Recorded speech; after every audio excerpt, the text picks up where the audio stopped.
একটা এসএমএস দিলা না যে, কি হলো? আচ্ছা, আজকে কই ছিলে তুমি? আর বইল না, বান্ধবীর সাথে ছিলাম, অনেক ব্যস্তও ছিলাম, তাই তোমারে এসএমএস করার টাইম পাই নাই। আর তুমিও একটা এসএমএস দিলা না, যাক ভালোই। এসএমএস? কোন বান্ধবীর সঙ্গে ছিলে আর কই গেছো ওর সাথে?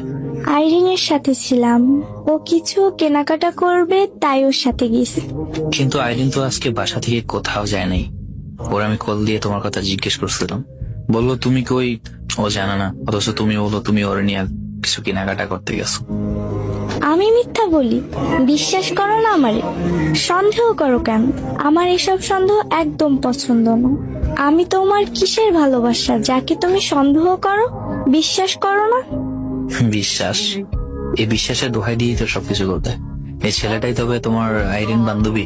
এটা আমার ক্লাসমেট। তুমি কই ছিলা তখন? যেখানেই থাকবে, কিন্তু তুমি কিনা সেটা বলো।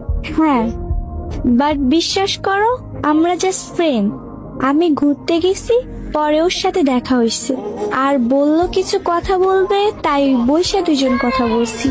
দেখো, ভুল বুঝুন। ভুল বুঝবো কেন? ঠিকই বুঝছে। কি মজা পেলাম এই বিশ্বাস তাকে ভেঙে দিয়ে। কি ক্ষতি করছি তোমার আমি? শুধু তোমাকে ভালোবাসাটাই কি আমার অপরাধ ছিল? অন্ধের মতো বিশ্বাস করে আমি পেলাম তোমার থেকে। তুমি জানতে আমি এলোমেলো হয়ে যাব।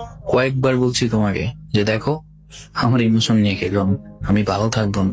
তবুও তুমি আমার দুর্বলতা আঘাত করে এটাই বুঝিয়ে দিলে, কিছু মানুষ ভালোবাসা দেখায় কিন্তু ভালোবাসেন বিশ্বাসের দোহাই দিয়ে বিশ্বাসঘাতকতা করে। আমার চোখের ফোঁটাগুলো তোমাকে অনেক কষ্ট দেবে, তুমি ভালো থাকতে পারবে না। দেখো, এসব বলার কোনো মানে হয়নি। ও আমার একটা ছেলে ফ্রেন্ড, জাস্ট ওর কথা আগে বলি নাই হয়তো, তাই তুমি জানো না। উল্টাপাল্টা কিছু ভাবার কোনো মানে হয় না। ও জাস্ট ফ্রেন্ড হয় আমার। আমি তোমাকে কয়েকবার জিজ্ঞেস করছি তোমার জাস্ট ফ্রেন্ড বেস্ট ফ্রেন্ড কিছু আছে কি? সবসময় বলতো অমন কেউ নাই। অথচ আজ নিজ চোখে যখন এসব দেখলাম, তখন তোমার ক্লাসমেট হয়ে গেল ছেলেটা, এন্ড ফ্রেন্ড। তাই তো আইডি পাসওয়ার্ড চাইলে একই সবুক গাইতে। বিশ্বাস রাখতে পারো, অনেক সুন্দর করে ঠকাতে পারলে তুমি। ভালো থেকো। আমি যদি তোমার শূন্যতা নিয়ে মরেও যাই, বিশ্বাস করো আমি দ্বিতীয়বার সুযোগ দিব না আমার লাইফে তোমাকে। আর যত কিছুই বোঝাও, আমি ভাবছিলাম আমি সব বুঝি। আজ থেকে তুমি আমার কাছে মৃত। ভালো থাকুক সেই মানুষগুলো যারা ভালোবাসি বললেও কখনো ভালোবাসে না। ভালো থাকুক সেই স্বার্থপর সেই বেঈমান মানুষগুলো যারা বিশ্বাসের দোহাই দিয়ে বিশ্বাসঘাতকতা করছে। মানুষকে ভুল করলে ক্ষমা করা যায়, কিন্তু বিশ্বাসঘাতকতা করলে কিংবা বেঈমানিকতা কখনোই ক্ষমা করা যায় না।